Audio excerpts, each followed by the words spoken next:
हिंदू सिख मुसलमान होता था ना, वो बंद हो गया। पाकिस्तान भी अब निकल जाएगा, ठीक है ना।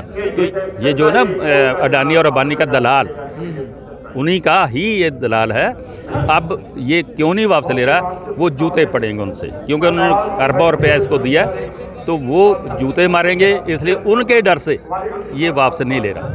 इस बयान के साथ ही होगा कि मैं हर हाल में हाथ जोड़ के बात करने को तैयार हूँ। जब 2 महीने पंजाब में किसान बैठा रहा, एक बयान भी नहीं आया, किसी सरकार का भी बयान नहीं आया, किसी मंत्री का भी नहीं आया, तो ये अब कह रहा है मैं हाथ जोड़ के बात करने के लिए तैयार है। ना करे, हम बैठे हैं, चिंता मत करो। जहाँ जहाँ इलेक्शन की तैयारी चल रही है वहाँ भी इनको मार पड़ेगी। और एक जो चीज़ इनके पास नहीं है वो है EVM। इनको लोगों की कदर नहीं है। अगर EVM ना हो तो इनको लोगों की कदर दिखे। ये कहता है हमारी 300 सीट आएगी, 300 आ गई भैया। अब ये बंगाल में कह रहा है हमारी 200 आएगी, 200 आएगी। उसमें बिहार में कहा था हम मेजॉरिटी लेंगे, क्योंकि उसको पता था बहुत ज़्यादा विरोध उसका हो रहा है, लेकिन हम मेजॉरिटी लेंगे। वो उतनी सीट पे मैनेज करता है, ये सभी लोग जानते हैं। तो ये मैनेज करके, जो EVM से मैनेज करके सरकार बनाता है, इसी ये गोली मारे, ये कैसे जो भी मर्जी करें, ये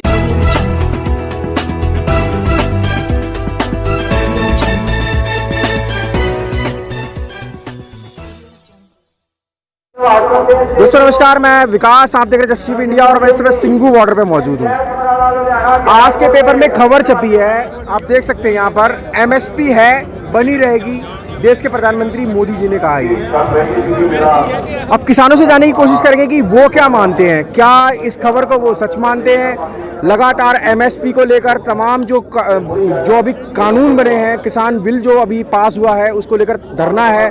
लगातार इतने दिनों से किसान इतनी ठंडी में बैठे हुए हैं सिंघू बॉर्डर पे, चाहे वो गाजीपुर का बॉर्डर हो, चाहे वो कोंडली बॉर्डर हो, टिगरी बॉर्डर हो, सभी बॉर्डरों पे लगातार किसान बैठे हुए हैं और बिल जो है उसको वापस लेने की कवायद चल रही है। लगातार लोग संघर्ष कर रहे हैं, कई लोगों की जान भी चली गई है। लेकिन ये जो खबर जो अखबार में छपी है, MSP है और बनी रहेगी, तो आइए जानने की कोशिश करते हैं क्या कहेंगे सर।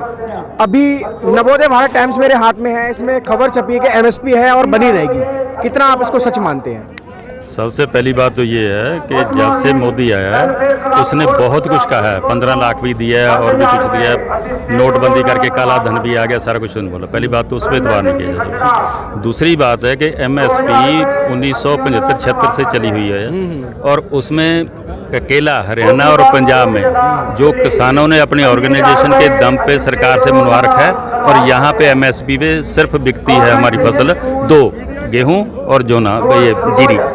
और दूसरे हिंदुस्तान में, पूरे हिंदुस्तान में अगर ये MSP है, अगर मोदी कह रहा है ये रुकेगी नहीं, लागू कहाँ किया ये पहले बता दे। बिहार में 2006 से जब से इनकी सरकार है, Modi and second party JDU की, तब से उन्होंने मंडी बंद कर दी। और आज भी आपके चैनलों के थ्रू ही हम लोगों को पता चलता है कि बिहार में लोग खेतों में बैठे हैं अपनी जीरी झाड़ के, तो उनको कोई 800, कोई 900, कोई 1000, इससे ऊपर नहीं बोलता। वो कहते हैं कि अगर एक बार उनको मना कर तो दोबारा आते ही नहीं।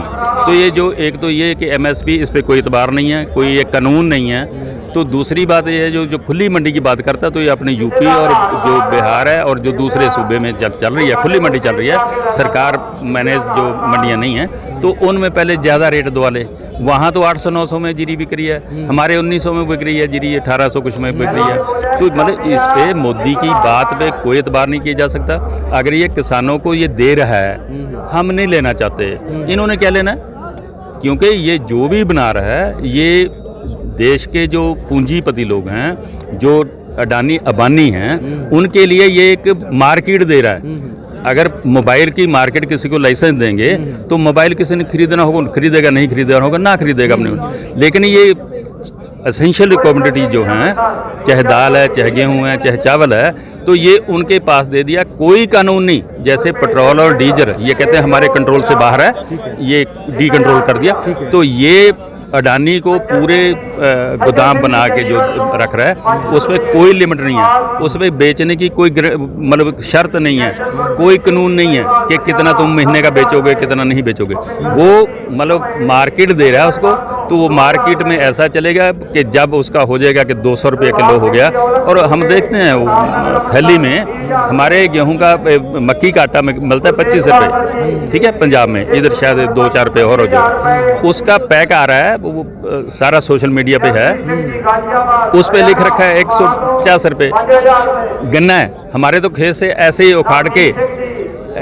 उखाड़ के ले जाते हैं लोग, तो ले जाए कोई बात नहीं, ये गन्ना तोड़ के ले गया कोई बात नहीं। इन्होंने अब पैक कर दिया, वो गनेरी बना के ऊपर से छिल के गनेरी बना दिया, वो 150 रुपये किलो है, हमारे 3 रुपये कुछ पैसे बैठता है जो गन्ना खरीदते हैं ये। सो मोदी की किसी बात में एतबार नहीं। लेकिन वो तो लगातार कह रहे हैं ना कि लगातार ये 20 से 30 साल हो गए हैं, लगातार बहुत सारी पार्टियों ने अपनी मैनिफेस्टो में भी इस बात को रखा है, तो ये सारी बातें कहीं ना कहीं वर्तमान सरकार के ऊपर ये किसान जो है वो हमला कर रहे हैं कि मोदी ऐसा नहीं चाहता है, मोदी तो भला चाहता है। अपने बयान में उन्होंने बोला है, अभी किसानों से मध्य प्रदेश में बात भी की है उन्होंने, किसानों से ऑनलाइन बात भी की है उन्होंने, तो समझ में नहीं आ रहा कि ये किसान अलग हैं या एमपी के किसान अलग हैं। फिर बार बार बात ये भी उठ के आती है हरियाणा, पंजाब, राजस्थान, यहीं के किसान आंदोलन कर रहे हैं, तो ये क्या है पूरा थोड़ा सा समझाएं। जो वो कह रहा है कि अभी एमपी के किसानों से जो बात कर रहा है, वो हम नहीं कहते कि वो सारे के सारे, लेकिन जो बीजेपी का काडर है, चाहे वो व्यापारी है, चाहे दुकानदार है, चाहे जो भी है, उसको फट्टा लगा के वहाँ पे दिखा रहा है। वो जो ये लाखों लोग बैठे हैं, ये किसान ही उसको दिखाई दे रहे हैं। जो इसकी मोदी की स्टेट्स हैं जिसमें राज है उसका, तो उन्हीं स्टेट्स के किसानों को उनको दिखाई दे रहा है। कल योगी ने रैली की और उसने बोला कि भाई देखो मंदिर से तकलीफ है किसानों को, मंदिर बनाओ, एक ना 10 बनाओ, जहां मर्जी बनाओ, हमें कोई तकलीफ नहीं है, हमें तो जो आप दे रहे हो ना हम नहीं लेना चाहते, जो आप दे रहे हो। और वो उसका करके कि भी देखो जो मोदी ने मंदिर बनवाया ना, तो उसके लिए किसानों ने तकलीफ हो रही है, इसलिए बोलो भी मोदी ने ठीक किया, अब पता नहीं मंदिर बनवाने के लिए ठीक कर रहा है या किसानों को, मतलब ऐसे गुमराह करने वाले जो बयान हैं इनके, वो नीचे से लेके ऊपर तक दे रहा है।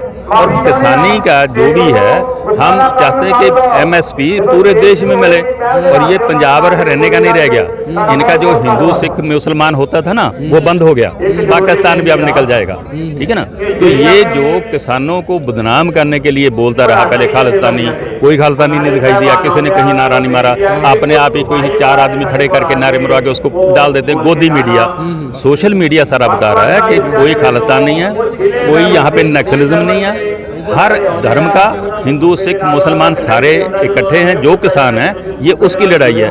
ये अभी अभी नारे लगा रहे थे हमारे हरियाणा के भाई कि हमारा भाईचारा कायम रहे, तो लोग तो भाईचारा बना रहे हैं और ये फाड़ के राज करना चाहता है। मोदी के किसानों के जो चलाना चाहता है, किसानों पे उसका कुछ नहीं चलेगा और उसको गोडे टेकने पड़ेंगे। आज नहीं तो कल 1907 में 9 महीने लड़ी थी, पंजाब के लोगों ने लीड किया था, भगत सिंह के चाचा ने, अजीत सिंह ने उस स्ट्राइक को लीड किया था, 9 महीने लगे, तो अभी तो हमारे तो 3 महीने हुए। तो अभी फाइनली क्या होने वाला है अब क्या, अब क्योंकि लगातार काफी दिन हो गए आप लोगों को बॉर्डर पे, ठंड भी लगातार बढ़ती जा रही है, तो अब किसान क्या करने वाला है?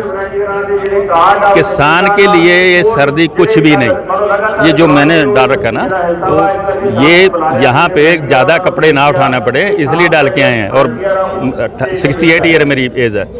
किसान के लिए चाहे 70 का चाहे 80 का जो काम करता है खेत में, वो तो आज गेहूं में पानी लगाने के लिए पानी में खड़ा है, रात को उसको बिजली देते हैं, पानी में खड़ा है, सारे कपड़े उतार देता है, जूते उतार देता है, तो ये सर्दी क्या है इसको, ये भूल जाए।